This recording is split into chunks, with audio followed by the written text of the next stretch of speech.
이 시간 주님이 가르쳐 주신 기도로 주기도문 하심으로 2월 12일 새벽 예배를 드리겠습니다. 하늘에 계신 우리 아버지, 아버지의 이름을 거룩하게 하시며 아버지의 나라가 오게 하시며 아버지의 뜻이 하늘에서와 같이 땅에서도 이루어지게 하소서. 오늘 우리에게 일용할 양식을 주시고 우리가 우리에게 잘못한 사람을 용서하여 준 것 같이 우리 죄를 용서하여 주시고 우리를 시험에 빠지지 않게 하시고 악에서 구하소서. 나라와 권능과 영광이 영원히 아버지의 것입니다. 아멘. 다 함께 찬송가 272장을 찬송하시겠습니다.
복 되신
오늘 우리 공동체의 말씀 묵상 본문은 열왕기하 22장 1절에서 13절까지의 말씀입니다. 그중 1절에서 5절까지 봉독하고 말씀을 나누도록 하겠습니다. 요시아가 왕위에 오를 때 나이가 8세라 예루살렘에서 31년간 다스리니라. 그의 어머니의 이름은 여디다요 보수가 나다라의 딸이더라. 요시아가 여호와 보시기에 정직히 행하여 그의 조상 다윗의 모든 길로 행하고 자로나 우로나 치우치지 아니하였더라. 요시아 왕 18째 해에 왕이 무술람의 손자 아살리아의 아들 서기관 사반을 여호와의 성전에 보내며 이르되 너는 대제사장 hil기야에게 올라가서 백성이 여호와의 성전에 드리는 곳 문 지킨 자가 수납한 은을 계산하여 여호와의 성전을 맡은 감독자의 손에 넘겨 그들이 여호와의 성전에 있는 작업자에게 주어 성전에 부서진 것을 수리하게 하되 아멘. 오늘은 우리 코너스톤 형제 자매님들과 열왕기하 22장 1절에서 13절까지의 말씀을 함께 나누고자 합니다. 남유다가 북이스라엘 멸망을 보고 깨어 있었더라면 좋았을 것입니다. 그러나 북이스라엘을 멸망하는 것을 보고도 남유다는 길을 돌이키지 않았습니다. 특별히 므낫세 왕 때 얼마나 남유다가 타락하였는지 할 수 있는 모든 우상 숭배란 다 이루어졌던 것입니다. 그야말로 그 땅의 백성들보다 더 타락하고 쫓아내라고 하셨던 가나안 7부족보다 더 음란하고 또 타락하고 더 우상숭배를 일삼으며 살아왔습니다. 그랬던 므낫세가 바벨론의 포로로 끌려갔다가 극적으로 되돌아와서 마지막 6년간은 다시 그가 지었던 산당을 허무는 모습을 보게 됩니다. 그러나 오늘 등장하는 요시아 왕은 멸망할 수밖에 없는, 그리고 어쩌면 멸망하기로 작정한 것처럼 악한 길을 가는 남유다를 새롭게 하는 신앙의 개혁을 일으킨 사람입니다. 북이스라엘은 여로보암의 길로 갔던 왕들의 기록이지만 그래도 남유다는 유다 지파의 이름을 이어가면서 하나님이 보시기에 정직한 길을 가는 사람이 한 사람씩이라도 끊이지 않고 때마다 이어져 갔던 것을 알 수 있습니다. 그래서 남유다의 왕들의 기준은 하나님 보시기에 정직한가, 그것이 왕들의 기준이었던 것입니다. 그런데 오늘 요시아를 보면 이 조건을 충족한 왕이었습니다. 하나님께서 보시기에 정직한 왕이었던 것입니다. 그래서 1절과 2절 말씀에 먼저 1절에 요시아가 왕위에 오를 때 나이가 8세라 예루살렘에서 31년간 다스리니라. 그의 어머니의 이름은 여디다요 보수가 아디아의 딸이더라. 2절에 요시아가 여호와 보시기에 정직히 행하여 그의 조상 다윗의 모든 길로 행하고 좌우로 치우치지 아니하였더라라고 합니다. 이렇게 요시아 왕은 16대 왕으로 여호와 보시기에 정직하게 행하고 좌우로 치우치지 않았다고 하는 것입니다. 그리고 하나님 보시기에 바른 길로 갔던 왕이었습니다. 이렇게 남유다의 여호사밧과 히스기야와 요시아 왕은 참으로 하나님의 마음에 합한 길로 간 왕이었던 것입니다. 그런데 요시아 왕이 왕위에 오를 때 나이가 겨우 8세였습니다. 어쩌면 신앙을 개혁하기에는 아직 어린 나이가 아니었을까 생각하게 됩니다. 역대하 34장 1절에서 3절까지의 말씀을 보면 1절에 요시아가 왕위에 오를 때 나이가 8세라 예루살렘에서 31년 동안 다스리며 2절에 여호와 보시기에 정직하게 행하여 그의 조상 다윗의 길로 걸으며 좌우로 치우치지 아니하고 3절에 아직도 어렸을 때 곧 왕위에 있은 지 8년에 그의 조상 다윗의 하나님을 비로소 찾고 제20년에 유다와 예루살렘을 비로소 정결하게 하여 그 산당들과 아세라 묵상들과 아로 새긴 우상들과 부어 만든 우상들을 제거하여 버리매라고 합니다. 지금 그가 8세 때에 왕위에 오르고 왕위에 오른 지 8년 만에 그의 조상 다윗의 하나님을 비로소 찾았다고 합니다. 그러면 16살 때에 그가 비로소 하나님을 찾았다는 것은 하나님을 만났다는 것입니다. 그는 어쩌면 할아버지 므낫세가 종교개혁을 하는 모습을 보고 자랐을 것입니다. 그러면서 그는 비록 어린 나이에 왕이 되었지만 전심으로 찾아야 할 것이 무엇인지 그리고 구해야 할 것이 무엇인지 알았던 것 같습니다. 그 후 12년 후에 비로소 종교개혁을 시작하게 된 것입니다. 산당들을 다 제거하기 시작하고 일찍이 요시아 왕만큼 철저히 신앙을 개혁한 사람이 없을 만큼 그는 모든 것을 차례대로 제거해 나가기 시작합니다. 어린 나이에 어떻게 그 일들을 감당해 나갈 수 있었을까야 하는 생각도 해봅니다. 그러다 그는 성전 제거를 시작한 것입니다. 성전을 재건하기 위해서는 별도의 헌금이 필요했습니다. 그런데 성전 재건을 할 때 비로소 율법책이 발견되었다는 것입니다. 그리고 3절에 요시야 왕 8째 해에 왕이 무술람의 손자 아샬라의 아들 서기관 사반을 여호와의 성전에 보내며 이르되 라고 합니다. 지금 통치한 지 18년이 되던 해에 서기관 사반을 보내 성전 수지를 지시합니다. 그리고 8절에는 대제사장 hil기야가 서기관 사반에게 이르되 내가 여호와의 성전에서 율법책을 발견하였노라 하고 hil기야가 그 책을 사반에게 주니 사반이 읽느니라 라고 합니다. 그리고 10절에 또 서기관 사반이 왕에게 말하되 이르되 제사장 hil기야가 내게 책을 주더이다 하고 사반이 왕의 앞에서 읽음에 라고 합니다. 이 책은 앞서 읽은 8절 말씀과 같이 대제사장 hil기야가 서기관 사반에게 이르되 내가 여호와의 성전에서 율법책을 발견하였노라 하고 hil기야가 그 책을 사반에게 주니 사반이 읽느니라 라고 하는 것입니다. 그동안 많은 왕들이 종교개혁을 이루었거나 시도했음에도 불구하고 종교개혁은 어떤 근거를 가지고 시행되었고 왜 그것들이 그렇게 철저히 다시 또 원점으로 되돌아갔느냐는 것입니다. 아무리 성전을 수축하고 성전을 수리한다고 하더라도 백성이 말씀을 기초로 하여 그리고 말씀 위에 든든히 서지 못했기 때문에 비록 성전은 수리하였지만 다시 또 왕이 바뀌면 또 말씀이 없는 왕이 세워지면 그러면 곧바로 우상숭배로 바뀌어 가므로 한순간에 백성들은 그 왕을 따라갔던 것입니다. 이것이 지금까지 반복되었다는 것을 알 수 있습니다. 이것은 결국 성전을 고치는 것에 머물렀지 내적인 성전을 수축하는 데는 실패했던 것을 알 수 있는 것입니다. 그런데 그 당시에 얼마나 종교적으로 타락을 하였으면 율법책이 발견되어지는 사건을 보게 됩니다. 이것은 율법책이 성전에서조차 사라졌다는 것을 의미합니다. 므낫세와 아본 때도 그랬을 것이고 이렇게 율법책이 사라질 만큼 철저히 타락했다는 것입니다. 그래서 오늘 대제사장 hil기야가 드디어 율법책을 발견했다는 것을 알 수 있습니다.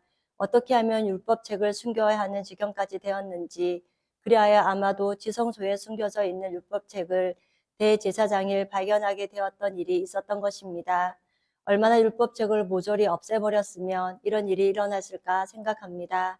이렇게 대제사장이 발견한 것을 보면 대제사장만이 들어갈 수 있는 지성소에서 발견되었다는 것을 보여지는 것입니다. 지성소에 숨겨야 할 만큼 율법책이 다 빼앗겼다는 것이고 없어지거나 사라진 율법책이 되었다는 것이기도 합니다. 그런데 hil기야에 의해서 발견된 것입니다. 그렇게 율법책을 hil기야가 발견하고 서기관 사반에게 주고 사반이 그 발견된 율법책을 요시야 왕에게 가져와서 이제 그 율법책을 읽기 시작한 것이었습니다. 그래서 11절에 왕이 율법책의 말을 듣자 곧 그의 옷을 찢느니라 라고 합니다. 사반이 지금 왕에게 성경을 읽어주고 그 읽어주는 성경의 말씀을 듣고 요시야 왕이 그의 옷을 찢었다는 것입니다. 왜 그랬을까요? 옷을 찢은 행위는 곧 회개를 말합니다. 이것은 남유다가 왜 지금 이 지경에 있는지 깨닫게 된 것입니다. 그는 남유다의 죄를 회개하며 슬픔을 감추지 못할 만큼 옷을 찢어야 하는 즉 하나님의 말씀이 요시야의 마음을 회개케 하는 일이 일어난 것입니다. 율법책이 발견되어야 할 만큼 그 시대가 영적으로 어두웠다는 것입니다. 율법책을 곁에 두고 읽었던 왕이 없었을 만큼 율법책은 사람들의 마음속에 잊혀지고 말았습니다. 그래서 12절에 왕이 제사장 hil기야와 사반의 아들 아히감과 미가야의 아들 악볼과 서기관 사반과 왕의 시종 아사야에게 명령하되 13절에 너희는 가서 나의 백성과 온 유다를 위하여 이 발견한 책의 말씀에 대하여 여호와께 물으라. 우리 조상들이 이 책의 말씀을 듣지 아니하며 이 책에 우리를 위하여 기록된 모든 것을 행하지 아니하였으므로 여호와께서 우리에게 내리신 진노가 크도다라고 합니다. 오늘 요시야가 율법책을 읽고 즉시 마음을 찢는 회개가 터져 나왔습니다. 오늘 여호와의 성전에서 율법책이 발견되므로 온 유다가 영적으로 회복을 누리게 된 것처럼 우리의 인생에도 죄를 회개하며 영적 생명과 회복을 경험하는 일들이 있었을 거라 생각합니다. 말씀 앞에서 우리의 삶을 늘 돌아보고 하나님께서는 오늘도 하나님 말씀 앞에서 마음을 먼저 찢는 사람을 찾으시는 거라 생각합니다. 그래서 그 한 사람이 우리 코너스톤 형제 자매님과 제가 되기를 원합니다. 그리하여 하나님의 말씀이 우리의 마음에서 생명으로 발견되어지고 하나님의 말씀을 읽고 묵상하는 모두가 되기를 원합니다. 그리고 말씀의 자리에서 하나님의 말씀을 배우는 일을 날마다 즐거워하며 언제나 말씀을 가까이 하는 하나님의 백성들이 되기를 원합니다. 오늘도 악한 세상 가운데 살아갈 때 우리 코너스톤 형제 자매님과 저는 하나님의 말씀으로 하나님의 마음에 합한 자의 삶을 살아가기를 이 아침도 소망합니다. 다 함께 찬송가 200장을 찬송하시겠습니다.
다 함께 기도하시겠습니다.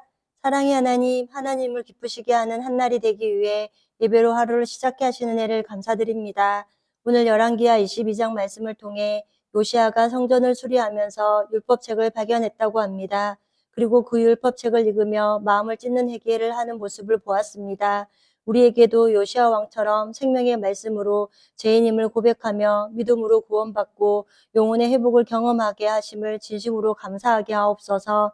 또한 말씀을 통해 상한 심령으로 날마다 하나님께 나아가 회개하는 하나님의 백성들이 되기를 원합니다. 그리하여 하나님의 말씀 앞에서 언제나 우리의 마음을 찢으며 하나님이 찾으시는 그 한 사람이 되게 하옵소서. 그리고 무엇보다 성령의 도우심 가운데 하나님의 말씀이 언제나 우리의 삶의 기준이 되어 여호와 보시기에 거룩한 삶을 살아가기를 원합니다. 그러므로 날마다 하나님의 말씀을 배우고 알아가는 기쁨을 누리게 하여 주시고 생명의 말씀이 이 마지막 시대를 살아가는 우리에게 힘과 능력이 되게 하옵소서.